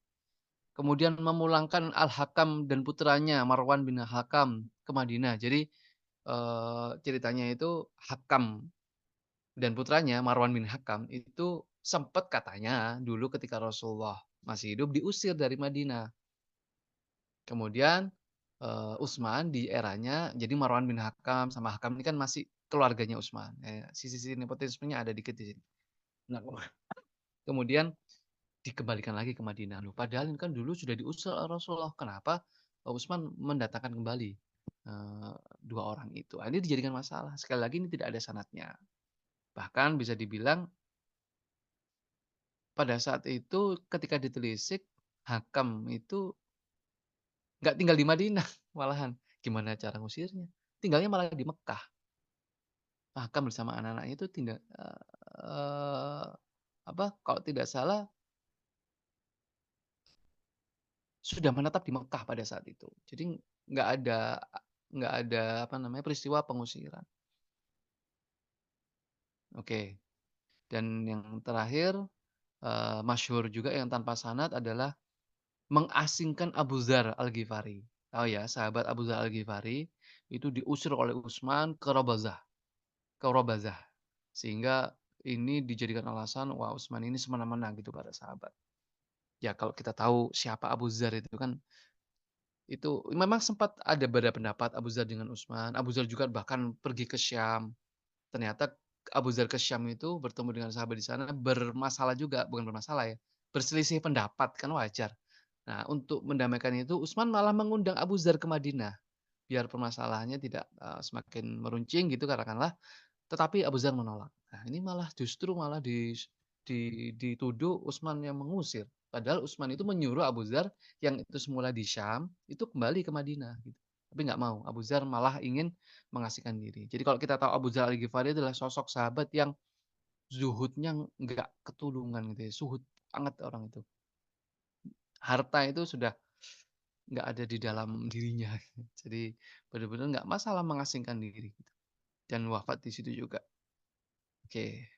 Itu beberapa tuduhan ya, sekali lagi tuduhan yang disampaikan di sini adalah yang ada riwayatnya, kalaupun ada riwayatnya, ada yang sahih, ada yang tidak, tapi ada juga yang memang itu dituduhkan, ada tercatat dalam beberapa kitab, tapi ternyata ketika ditelisik tidak ada riwayat malah.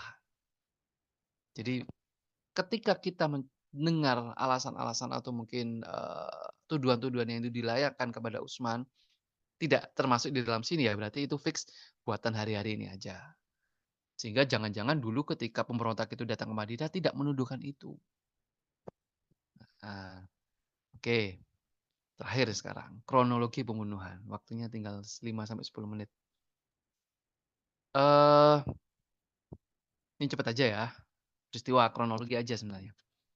Ada 3 rombongan berasal dari Mesir, Kufah, datang ke Madinah dengan tuntutannya masing-masing. Itu nggak selesai di wilayah masing-masing. Kita tahu ya siapa mereka ya, siapa aktor intelektualnya kita sudah tahu. Nah, ketika datang ke Madinah, rombongan perusuh yang dari Mesir itu diterima oleh Utsman, ditemui langsung oleh khalifah, tapi di luar Madinah.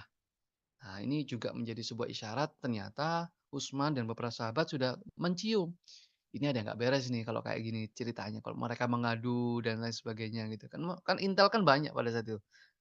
Jangan salah sejak zaman Umar itu intelijen dari para sahabat di wilayah-wilayah itu sebenarnya sudah ada. Sehingga ketika ada rombongan datang itu Utsman sudah tahu infonya sebelumnya. Sehingga diterimanya di luar Madinah untuk menghindari hal-hal yang tidak diinginkan. Sempat berdialog, kemudian, pemberontak itu mendapatkan jawaban, mendapatkan solusi dari Utsman, mereka sepakat, kembalilah mereka ke Mesir. Selesai masalah. Jadi masalah yang mereka bawa, tujuan utama mereka datang ke Madinah, sudah diselesaikan oleh Utsman. Begitu juga dengan Ali, Ali bin Abi Thalib, itu diutus Utsman, Utsman yang mengutus Ali, temui yang dari Basra dan Kufah, dan nemuinya sama di luar kota Madinah, di Dzi Al-Marwah namanya. Nah, setelah berdialog, jadi pendekatannya dialog. Ali berdialog dengan mereka, mencapai kesepakatan, semuanya selesai masalahnya, clear. Ada solusi yang dibawa ulang gitu loh. Mereka meninggalkan Madinah dan kembali ke daerah masing-masing. Nah, ini yang menarik, ada satu data. Di antara tuntutan rombongan yang dari Irak, dari Kufah dan Basra tadi, yang diterima dan disepakati adalah mengangkat kembali Abdullah bin Amir bin Quraiz sebagai gubernur Basrah dan Abu Musa al-Asy'ari sebagai gubernur Kufah. Jadi sebelumnya Abdullah bin Amir bin Quraiz itu diturunkan oleh Utsman sebagai gubernur Basrah. Alasannya, macam-macam ya. Jadi dulu itu, eee, diturunkan gubernur sebenarnya hal yang biasa sebenarnya karena memandang maslahat mudarat. Kemudian yang diturunkan dari gubernur pun juga belum tentu bermasalah gitu deh. Jadi tapi di tuntutannya orang-orang Basrah ini, enggak, yang semula Abdullah bin Amr bin Quraish menjadi gubernur kami yang sudah diturunkan, naikkan lagi, menggantikan gubernur yang menggantikan gubernur yang sekarang. Teman-teman tahu nggak siapa Abdullah bin Amr bin Quraish? Itu dari Bani Abdi Syams, dari Bani Umayyah sendiri, dari keluarganya Utsman sendiri. Jadi make sense nggak kalau Umar itu nepotisme? Kan enggak. Ya gimana sih? Kan Utsman mengangkat, jadi gubernurnya malah dicopot, ini keluarganya Utsman ini, Abdullah bin Amr bin Quraish, dicopot dari gubernur Basrah, masyarakatnya sendiri yang menuntut, "Jangan dicopot, naikkan lagi." Oke, dinaikkanlah sama Utsman, itu dari keluarganya Utsman. Jadi kalau pada saat itu perusuhnya datang membilang Utsman ini nepotisme, lah mereka kok malah menuntut agar keluarganya Utsman jadi gubernur aja gitu. Sekali lagi ini, di luar nalar, di luar nalar. Itu ada riwayatnya ya, bisa dicari sendiri dan sahih. Nggak lama kemudian, nah kan sudah kembali ya ke daerah masing-masing dalam perjalanan, yang kelompok dari Mesir itu menemukan sebuah kejanggalan dalam perjalanannya ya. Itu ada seorang, apa ya, kurir lah ya, atau mungkin seseorang yang misterius lah, yang itu membuntuti rombongan orang Mesir ini, segerombolan apa, pemrotes dari Mesir ini. Orang ini kok aneh, kenapa? Kadang-kadang di belakang, kemudian menyalip, kemudian di belakang lagi, kalau rombongannya istirahat, orang ini juga istirahat, misterius, mencurigakan. Kemudian ditangkap. Rombongan Mesir itu menangkap orang ini, orang misterius ini digeledah, ditemukanlah sebuah surat, isinya adalah dari Utsman untuk gubernur Mesir. Isinya, begitu rombongan ini tiba di Mesir, bunuh mereka semua. Itu isinya. Gegerlah kelompok itu. Kembalilah mereka ke Madinah, rusuh nanti aja. Nah, Utsman yang ya ini ketika dikonfrontasi dengan Utsman, ya Utsman menolak, "Aku tidak menulis ini." Loh, itu ada stempelnya loh, stempel bisa jadi palsu. Dan mereka tidak ada bukti sebenarnya, menuntut Utsman pada saat itu. Nah, ini aneh. Pertama, surat sepenting itu, kalaupun Utsman menulisnya ya, kenapa dibawa ke jalur yang sama sama rombongan itu? Dan gelagat pembawa kurirnya pun juga aneh, seakan-akan, ayo tangkap aku," gitu kan. Nempel terus. Aneh yang kedua adalah, lucunya, ini kan dari rombongan Mesir. Nah, rombongan yang dari Kufah dan Basra yang itu kembali ke wilayah masing-masing, balik lagi ke Madinah. Alasannya apa? Ikut alasan dari rombongan dari Mesir, dompleng alasan. Ingin, apa namanya, menuntut Utsman karena, diduga ingin membunuh para rombongan itu. Nah, Ali bin Abi Thalib dengan kecerdasannya itu bisa menangkap, ini pasti ada dalangnya, ini pasti ada aktor intelektualnya. Ya jelas, sejak awal sudah mencium gelagat seperti ini. Kemudian rumah Utsman dikepung. Mulai saat itu Utsman nggak lagi bisa beraktivitas di luar, termasuk memahami nggak bisa ya, luar biasa loh orang-orang Rusuh ini. Eee, intinya pengepungan Utsman ini membuat akses Utsman benar-benar dipersulit. Utsman nggak bisa keluar, berinteraksi dengan sahabat lain, sahabat-sahabat yang lain pun juga nggak bisa mengakses Utsman. Dipersulit, benar-benar dipersulit. Sampai ke urusan logistik, bayangkan. Sampai persediaan air itu menipis di dalam rumahnya Utsman. Ini kan kurang luar biasa ini, kerisauan dari mereka ini. Dan itu nggak sehari 2 hari, 1 bulan. Di bulan haji ya terutama ya, ini saya kelupaan. Kasus pengepungan Utsman itu di bulan haji. Artinya apa ya, sudah ada peristiwa atau mungkin rombongan-rombongan dari Madinah itu sudah pada berangkat ke Mekah untuk melaksanakan ibadah haji. Makanya di Madinah sedikit sahabatnya, hanya beberapa orang-orang penting aja, yang itu sengaja tidak haji untuk mendampingi Utsman. Jadi kalau kita tadi lagi yang menjawab, kok sahabat banyak yang nggak bereaksi, ya iya bulan haji. Dan Utsman mengirimkan itu, mewakili menunjuk Amirul Hajj Abdullah bin Abbas kalau tidak salah, itu menggantikan posisi beliau, menjadi Amirul Hajj untuk berangkat haji. Udah berangkat haji aja. Dari Madinah ya banyak berangkat haji. Nah kemudian ke pengumuman tadi ya, sholatnya itu dihambat. Utsman yang seharusnya jadi imam nggak boleh disebutase, mereka yang jadi imam. Loh, kok nggak sahabat yang jadi imam? Nggak berani sahabat jadi imam. Nggak berani, itu lancang sekali. Dari dulu yang jadi imam adalah khalifah, presiden yang jadi imam sholat itu. Ketika nanti ada sahabat yang jadi imam, sahabat tahu ini akan menjadi masalah baru, jadi para sahabat nggak berani jadi imam. Eh, rombongan-rombongan pseudo qura tadi itu dengan lancangnya mereka jadi imam di Masjid Nabawi. Luar biasa. Nah, pertanyaannya tadi ya, kenapa kok sahabat lain terkesan membiarkan? Bukan berarti sahabat lain ridho, enggak. Tapi sahabat di sini nunggu perintah dari Utsman. Menunggu perintah dari Utsman, kalau Utsman langsung berkata, "Habisi mereka," ya udah, sahabat langsung bergerak. Utsman memilih untuk menghindari bentrokan yang semakin besar di Madinah ya. Karena kalau ini dikonfrontasi, lawan secara fisik, ya tambah kompleks lagi masalahnya. Nah, Utsman sendiri ya nggak diem aja sebenarnya. Berkali-kali beliau mengadakan pendekatan dialogis gitu ya kepada para pemberontak, dinasihati satu persatu, akhirnya ya tapi tetap mental, nggak bisa. Nggak ada, nggak inilah, mereka tetap keras kepala untuk mengeksekusi Utsman. Nah, para sahabat, baik Muhajirin maupun Ansor mengajukan pembelaan, ya, dan pelindungan kepada Utsman, tapi Utsman berkali-kali menolak dan nggak tanggung-tanggung Ali bin Abi Thalib, ini nama-nama yang itu mengajukan iya, untuk melawan ya, ada Ali bin Abi Thalib, Haritsah bin Nu'man, Mughirah bin Syu'bah, Abdullah bin Zubair, Ka'ab bin Malik, itu rata-rata mereka berdialog pada Utsman. Wahai Utsman, kayak contohnya, Ka'ab bin Malik ini orang Ansor itu bilang, "Wahai Utsman, izinkan kami untuk menjadi Ansor untuk yang kedua kalinya." Karena yang pertama kan dulu sudah membela Rasulullah SAW memasuki Madinah, mereka mengawal menjadi Ansor sejati gitu. "Izinkan kali ini kami menjadi Ansor sejati untuk yang kedua kalinya, membelamu di sini." Tapi Utsman menolak. Zubair bin Awam juga seperti itu. "Wahai Utsman, aku sudah mendapatkan kabar dari Ansor, mereka siap untuk diperintah, mereka siap untuk bertarung." Sekali lagi Utsman tetap menolak. Subhanallah. Akhirnya paling mentok di situ adalah, Utsman mengizinkan Abdullah bin Zubair, anaknya Zubair, itu untuk menjaga di depan. Ya udah gitu aja, dan defensif ya, tidak menyerang. Dan Utsman dengan pemahamannya, Utsman berkata, "Aku tidak ingin menjadi khalifah pertama yang menumpahkan darah di kota suci ini. Tidak, aku tidak mau menjadi khalifah pertama yang menjadikan peperangan pertama kali di kota Madinah." Utsman langsung, juga itu ya, dialogis kepada para perusuh itu, "A'zim 'ala man kanat li 'alaihi tha'atun alla yuqatila."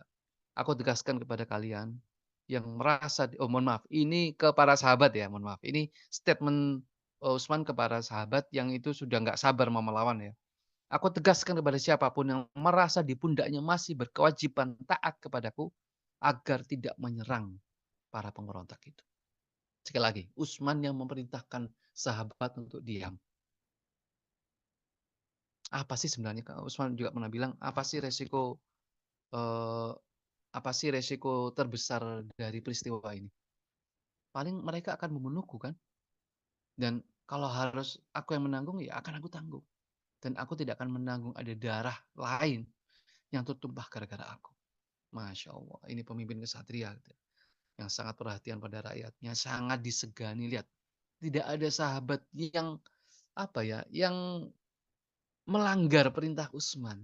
Tidak ada sahabat yang melanggar perintah Utsman, sangat disegani sampai di titik itu sahabat apa, sahabat itu masih segan pada Utsman, sangat respect pada Utsman. Perintahnya apa? Diam, ya sahabat semuanya diam, nggak ada yang melawan. Hingga pada hari itu, hari H pembunuhan, pada malam terakhir Utsman bermimpi. Utsman bermimpi bertemu dengan Rasulullah SAW, Abu Bakar, Umar, itu ceritanya Abu Bakar, Umar itu bermajelis satu, ya duduk gitulah dengan Rasulullah di suatu tempat sedang berbuka. Kemudian Rasulullah mengajak Utsman. Utsman berada di luar itu diajak. Ta'al, kemarilah. Aftir indana ya Utsman. Berbukalah bersama kami. Nah, mimpi ini diceritakan Utsman kepada istrinya yang menemaninya di rumah pada saat itu. Nailah ya, binti Farhisah itu ya, yang kita sudah ceritakan dulu. Cerita bahwa aku bermimpi seperti ini dan kelihatannya ini sudah sebuah firasat. Aku akan berpuasa. Aku akan berpuasa. Kan disuruh buka tadi di mimpinya. Berarti aku harus berpuasa hari ini. Itu di hari Jumat. Ba'da subuh, Utsman membaca Al-Quran. Dan tak lama kemudian, di tengah Utsman ini membaca mushafnya ya, pemberontak itu masuk dari atas. Gak bisa dari depan, karena di depan dijaga sama Abdullah bin Zubair kan. Ada beberapa yang masuk, salah satunya mencekik Utsman.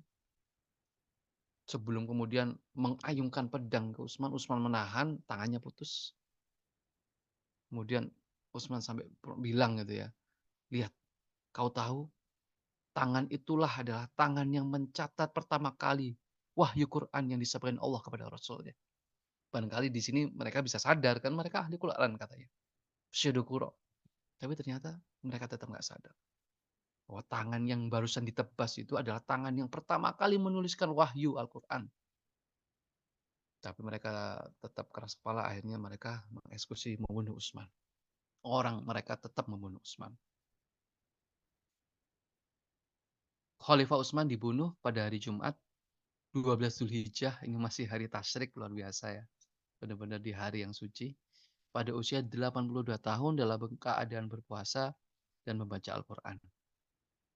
Ada yang bilang, Allah alam, ada yang bilang cipratan darah dari Utsman yang setelah dieksekusi itu ya, itu mengenai mushaf Al-Quran yang sedang dibacanya.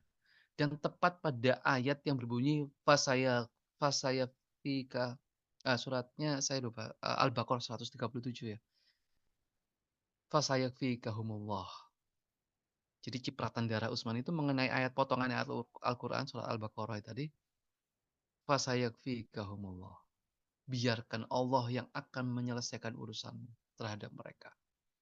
Hanya Allah yang bisa membalas kezaliman mereka. Hanya Allah. Dan itu terjadi kan. Masalah pembunuhan Utsman ini tidak akan pernah selesai. Karena hanya Allah yang bisa menyelesaikannya. Tidak pernah selesai. Di era Ali, pembunuhan Utsman tidak selesai. Di era Muawiyah, kasus pembunuhan Utsman tidak selesai. Tidak pernah dikisos pembunuhnya.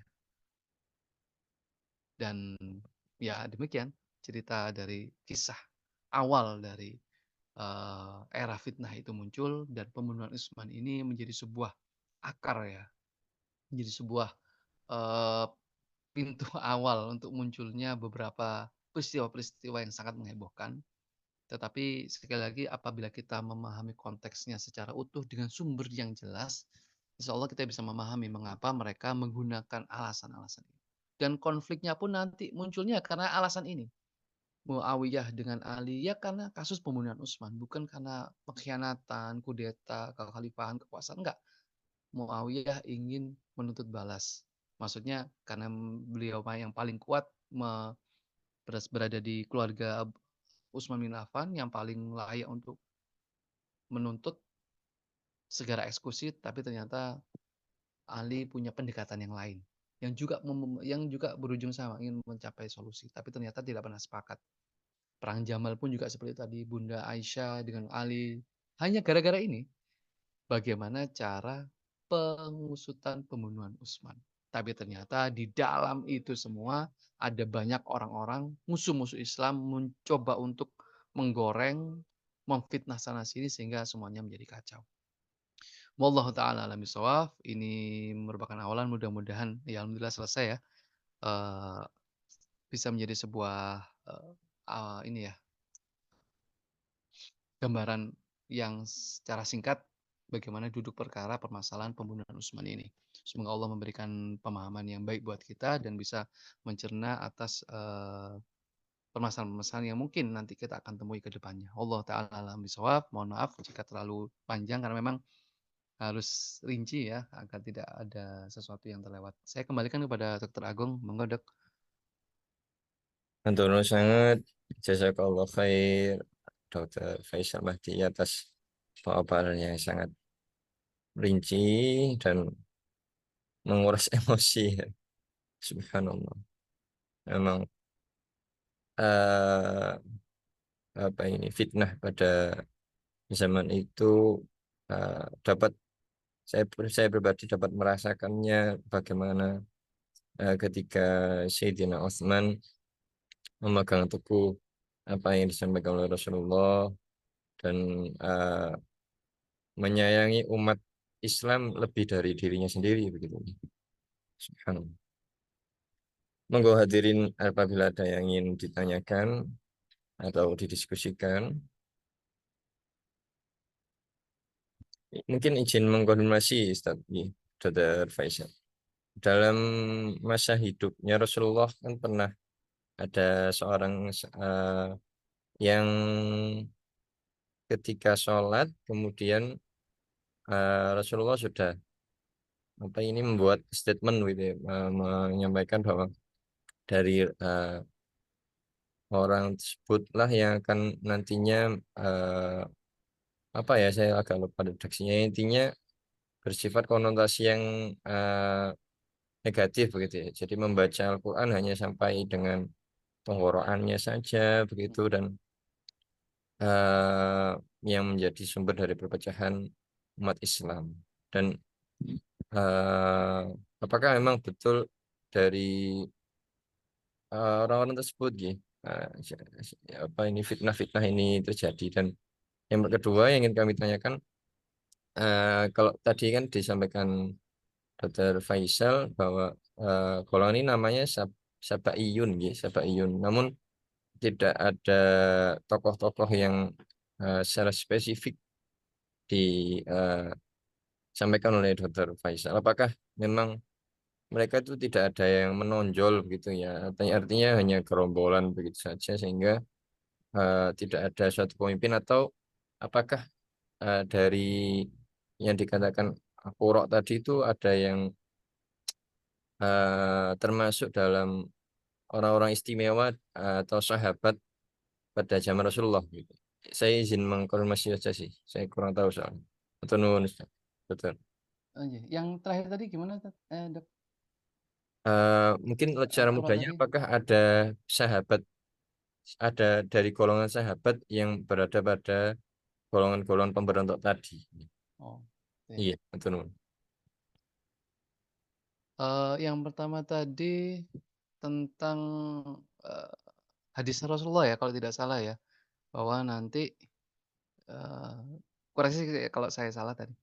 Nanti apa namanya, ada segolongan umat, segolongan orang ya, yang satu kaum lah bahkan itu mungkin. Mereka membaca Al-Qur'an, tetapi bacaannya mereka itu nggak sampai tenggorokan. Nggak sampai ngelewati tenggorokan, jadi cuma sampai tenggorokan aja. Bacaannya indah, bacaannya merdu, mereka hafal Al-Qur'an gitu ya jelas, tapi nggak lewati kerongkongan, artinya nggak masuk ke dalam hati, nggak merasap ke dalam hati mereka. Nah, itu diterjemahkan oleh para ulama, mereka adalah golongan Khawarij gitu ya, karena mereka mencela amal kalian, mereka membunuh kalian orang Islam. Jika mereka keluar maka kita layak untuk memusuhinya, luar biasa. Nah, itu diterjemahkan sebagai Khawarij, yang mereka nantinya munculnya adalah ketika di era Ali bin Abi Thalib. Belum di sini, belum. Ini kan baru akar masalahnya saja. Akar masalahnya saja, jadi nanti gejalanya. Jadi kalau teman-teman kita kan sudah paham lah ada underlying disease-nya ya, itu ini sebenarnya pembunuhan Utsman ini. Dengan banyak sekali, aktor intelektual atau mungkin modus-modus pergerakannya. Nah, nanti gejalanya, penyakitnya macam-macam. Ada yang Syiah, ada yang Khawarij, ada yang Mu'tazilah, Murji'ah dan sebagainya, macam-macam nanti keluarnya. Jadi seperti itu. Sehingga, eee apa namanya, penyikapan terhadap pemahaman terhadap, peristiwa ini pun kita harus komprehensif sehingga kita tahu nanti perjalanan sejarahnya bisa kita menangkap benang merahnya. Seperti contohnya dalam penyikapan pembunuhan Utsman ini ada babak baru sebenarnya yang, apa, ada kaum muslimin yang jama'atul minal muslimin, mereka masih shikoh dalam nilai-nilai Islam, tetapi mereka berbeda pandangan saja terkait tentang cara penyikapannya. Setidaknya ada 3 perbedaan pendapat itu. Yang pertama adalah mereka ingin langsung mengeksekusi, mengkisos para pembunuh Utsman, yaitu diwakili oleh keluarganya Utsman. Jadi otomatis ini nanti menentang apa yang kebijakannya Ali. Yang kedua, sahabat-sahabat yang pro Ali. Yang ini bukan masalah sekedar kisos nggak kisos, enggak. Ali sudah paham sejak awal bahwa ini masalahnya kompleks. Ada aktor intelektualnya. Bahkan lihat apa salah satu kebijakan Ali ini luar biasa. Memindah ibu kota yang semula di Madinah dipindah ke Kufah sebagai sumber masalah itu. Ali pindah sehingga di Kufah tahu konteksnya kayak gimana untuk menyelesaikan masalah ini. Jadi nggak bisa langsung eksekusi.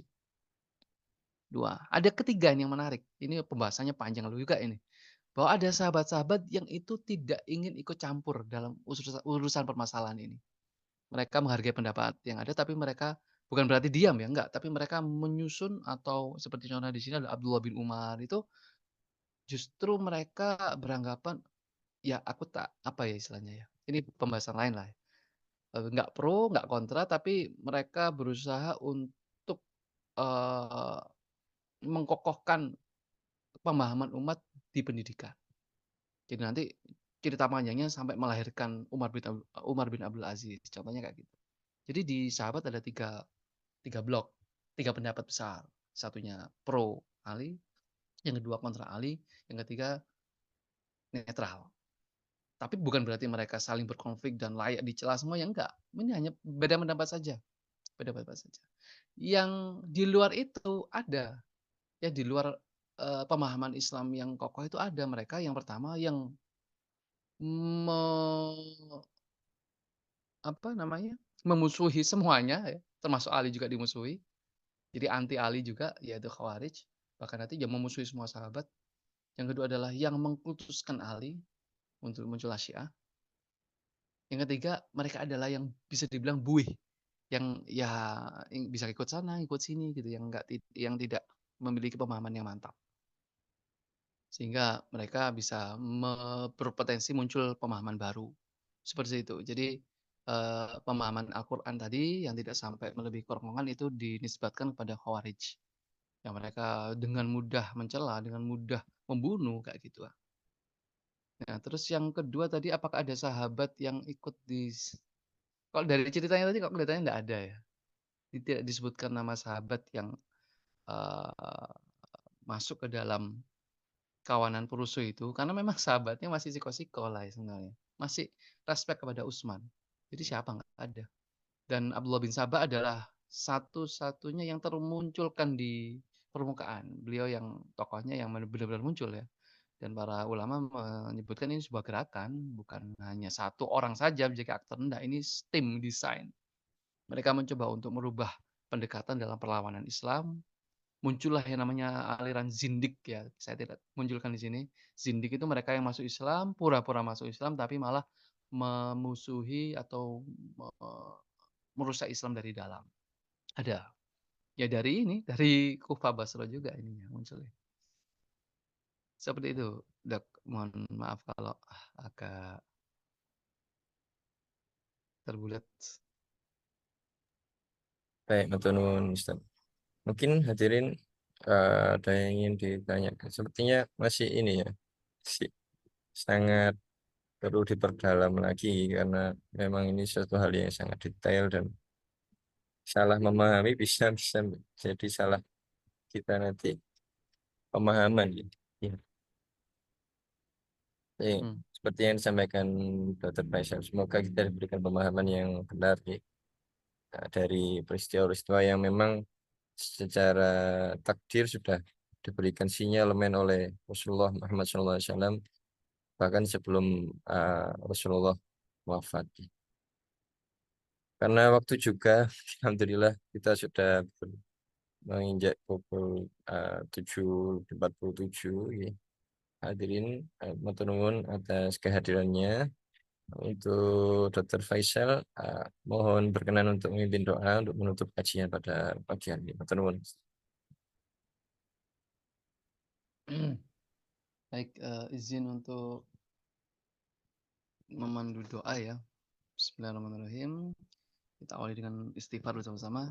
Astagfirullahaladzim. Astagfirullahaladzim. Astagfirullahaladzim. Astagfirullahaladzim. Hamdan wa afi ni'amahu kafi mazidah.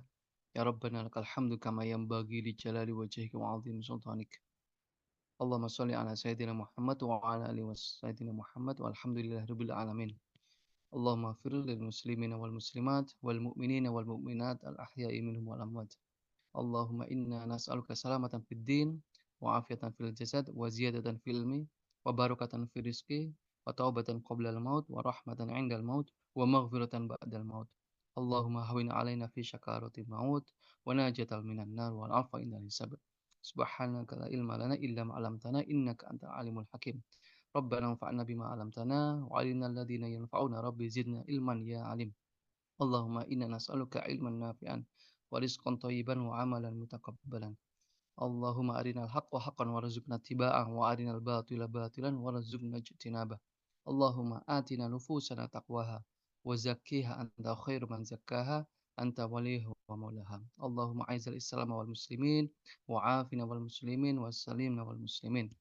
Allahumma inna nas'aluka min ilmin la yanfa' wa min qalbin la yakhsha wa min nafsin la tashba' wa min da'watin la yastajabu laha. Rabbana atina min ladunka rahmah wa hayyi' lana min amrina rasyada. Rabbana atina fid dunya hasanah wa fil akhirati hasanah wa qina adzabannar. Subhana rabbika rabbil izzati amma yasifun wa salamun alal mursalin walhamdulillahi rabbil alamin. Betul sangat. Kita akhiri dengan bacaan alhamdulillah, alhamdulillahirobbilalamin. Istighfar, astagfirullahaladzim. Dan doa kafal majelis. Bismillahirrahmanirrahim. Subhanakallah. Subhanakallahumma wa bihamdika Astaghfiruka. asyhadu an la ilaha illa anta astaghfiruka wa atubu ilaik. Terima kasih dan mohon maaf. Moga-moga selalu sehat selalu Ustaz dalam Amin amin. Semuanya sehat Allah. insyaallah. Rahmat Allah. Bismillahirrahmanirrahim. Ihdinas siratal aqim. Assalamualaikum warahmatullahi wabarakatuh. Waalaikumsalam warahmatullahi. Izin Iya, Dokter, betul.